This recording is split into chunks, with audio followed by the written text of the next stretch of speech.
का नाम अगर याद हो तो बताइए। तो दिल्ली में कहा कि बिहार का विकास होना चाहिए, वहाँ के लिए पैसे दो, वहाँ का विशेष पैकेज दो, विशेष राज्य का दर्जा दो। पंचायती राज में पैसे घट गए, मुखिया जी लोग, ये लोग भी परेशान है। पहले जितना पैसा आता था उसके मुकाबले में अब तो 40% है। ये पैसा कौन गायब कर दिया? दिल्ली से पैसा नहीं भेजा, और जो पैसा आया वो नीतीश जी का, ये जो पुल बनाते हैं, जो रोड ढाहता रहता है गंगा जी में, वो पैसा लगाते हैं किधर?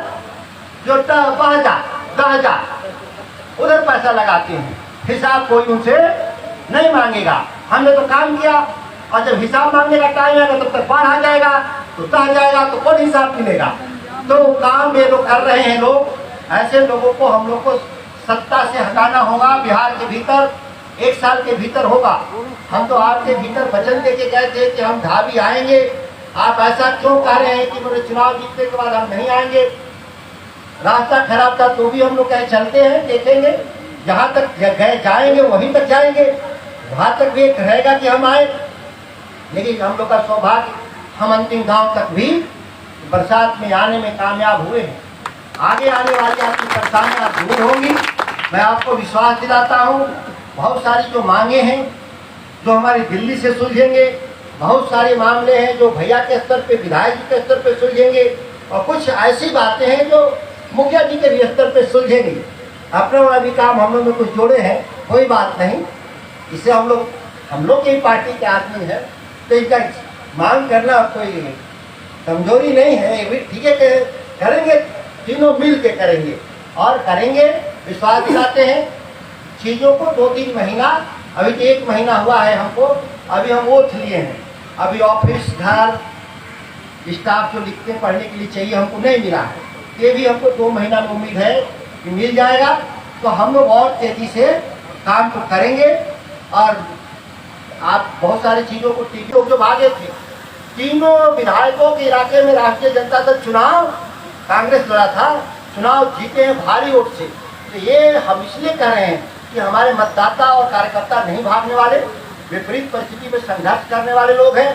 आए सोशल मीडिया और डिजिटल प्लेटफॉर्म पे उतना नीतीश कुमार का पुकारना चाहिए था।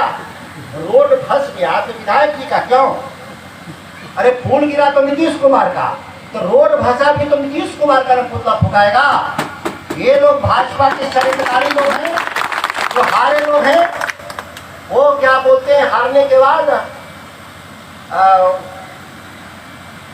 कुछ बोलते हैं भोजपुरी में उन लोगों को, हारने हैं खिसियानी बिल्ली हम मानो छे। अरे भाई, हार गए चुनाव में तो विधायक जी का पुतला क्यों फूक रहे हैं? यही शहूर रहेगा तो आप मुखिया स्तर के भी चुनाव में सब भाजपा वाला हारेगा। आपको नीतीश का पुतला फूकना चाहिए था। भाई वोट मिला है कि नहीं? अरे उसकी भी पार्टी को वोट मिला है ना। हम लोग 30,000 से ही जीते हैं। ऐसा तो नहीं है कि 100 वोट 100% हम लोग को मिला। कुछ तुम भी करो। दिल्ली में पार्लियामेंट में बच्चों के भविष्य को लेकर बहस चाहते थे। जो डॉक्टरी के परीक्षा में जो बेईमानी हुआ था, कहीं होने दिया बहस? देश का प्रधानमंत्री का स्वभाव समझ लीजिए। कोई भी आम आदमी के काम के प्रति उनकी लगाव नहीं है। वो अडानी और अंबानी के सिवा किसी को कुछ नहीं समझते। उनको लगता है कि हम उनका काम करेंगे। उनके टीवी चैनल हैं अडानी अंबानी के, उस पर हमारा जिंदाबाद जिंदाबाद होगा। जनता है, भूल चूक में कुछ दे ही देगी, और भूल चूक में सत्ता में चले आए। ये जा रहे थे लोग, लेकिन चले आए। लेकिन ये ज्यादा दिन टिकेंगे नहीं नीतीश कुमार जैसा। नीतीश कुमार जी केवल नाम के ही ना है, पुतला घूम रहे हैं। तो वोट पर गिरते कभी इंजीनियर का, कभी IAS अधिकारी का, कभी अपनी पार्टी का MLA का पैर छूते हैं। तो ये हालत देश का प्रधानमंत्री जी का भी बनेगा। आप देखिएगा, जनता ने इतना हाई डोज दे दिया है कि अब उनको 1 साल से ज्यादा आप देखिएगा प्रधानमंत्री जी भी इसी तरह से देश को घूम घूम करके लोगों का पैर छूते चले जाएंगे। और हम लोग मजबूती से आपके हित के लिए लड़ाई लड़ेंगे। हम इन्हीं शब्दों के साथ अपनी बात को समाप्त करते हैं। जय हिंद, जय राष्ट्रीय जनता दल।